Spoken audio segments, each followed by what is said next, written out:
অস্ট্রেলিয়াতে আপনি ভিসার জন্য আবেদন করেছেন এবং সেই ভিসার যে কাগজপত্র অর্থাৎ ওয়ার্ক পারমিট সহ সব কিছু চলে আসছে। এখন আপনি এম্বাসিতে গিয়ে ফিঙ্গার করবেন, ফিঙ্গার করার পরই আপনি অস্ট্রেলিয়ায় চলে যাবেন।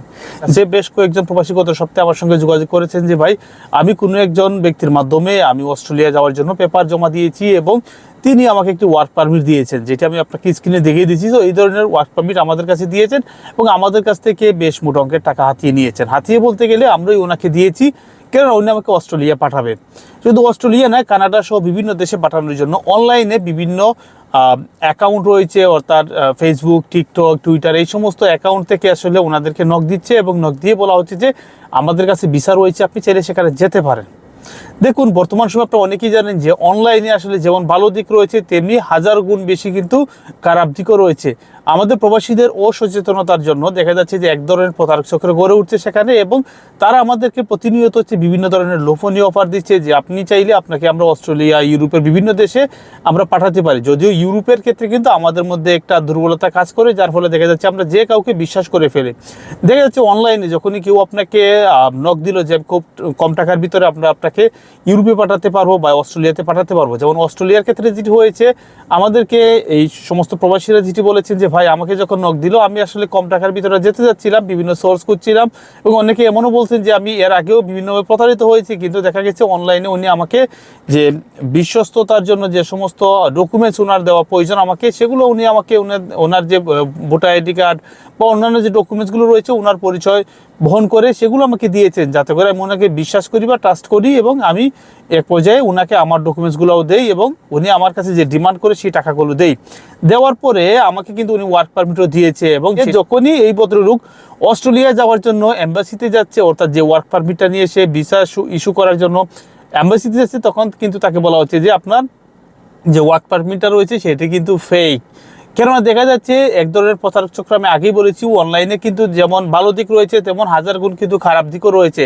এক ধরনের প্রতারক চক্র যেটি করছে, এই একটা ওয়ার্ক পারমিটকে টেম্পারিং করে বিভিন্ন জনের নাম সেখানে বসিয়ে দিচ্ছে এবং সেই বসিয়ে দেওয়া ওয়ার্ক পারমিটে হুবহু কিন্তু অরিজিনালি মনে হয়, কেননা সাধারণ যারা পাবলিক রয়েছে তারা মনে করে যে এটা অরিজিনালি, যার ফলে তারা বিশ্বাস করে সেই প্রতারককে প্রতারকের কাছে তারা লেনদেন করে। যখন বুঝতে পারে যে আসলে সে প্রতারিত হয়েছে তখন কিছু করার থাকে না, সে কিন্তু অলরেডি সব টাকা পয়সা দিয়ে দিয়েছে।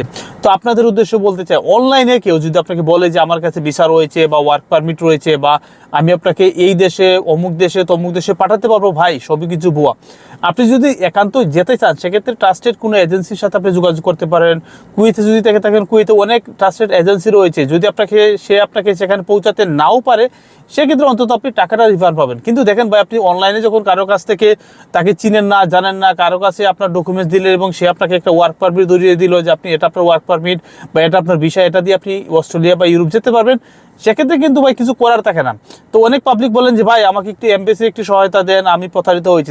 দেখুন ভাই, এমবেসি আপনাকে কেন প্রোটেকশন করবে? আপনি নিজে প্রতারিত হয়েছেন, নিজে ওই প্রতারকের সাথে যোগাযোগ করেছেন এবং এক পর্যায়ে আপনি প্রতারণার শিকার হওয়ার পরে যখন আপনি বুঝতে পারলেন যে প্রতারিত হচ্ছেন, তখন কিন্তু আপনি আইনি পদক্ষেপ নিতে যাচ্ছেন। তো এটা আসলে হয় না। আপনাদেরকে অবশ্যই সচেতন থাকতে হবে।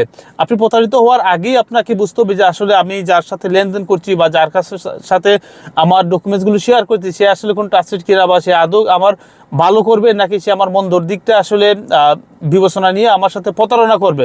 তো এটা আসলে আপনাদেরই কিন্তু বুঝতে হবে। তো আপনারা ট্রাস্ট করে বলেন কি, যখন প্রতারিত হন যে ভাই আমাকে একটু হেল্প করেন, আমি তো প্রতারিত হয়েছি, অমুক পাটপার অমুক চিটার আমার কাছ থেকে টাকা নিয়েছে। ভাই আমার প্রশ্ন হচ্ছে, আপনি তো তাকে টাকা দিয়েছেন, আপনি তো তার সাথে যোগাযোগ করেছেন, আপনি যদি তাকে আপনার ডকুমেন্টস না দিতেন, তাকে আপনার যে টাকা পয়সা সেগুলো না দিতেন, সে তো আপনার কাছ থেকে জোর জবরদস্তি করে নিতে পারতো না। হ্যাঁ, আমি বিশ্বাস করি যে অনলাইনে প্রতারণার হারটা বৃদ্ধি পেয়েছে, কিন্তু আপনাদেরকে সচেতন থাকতে হবে। ভালো থাকবেন সবাই, ভিডিওটি বেশি বেশি করে শেয়ার করে দিবেন। আসসালামু আলাইকুম।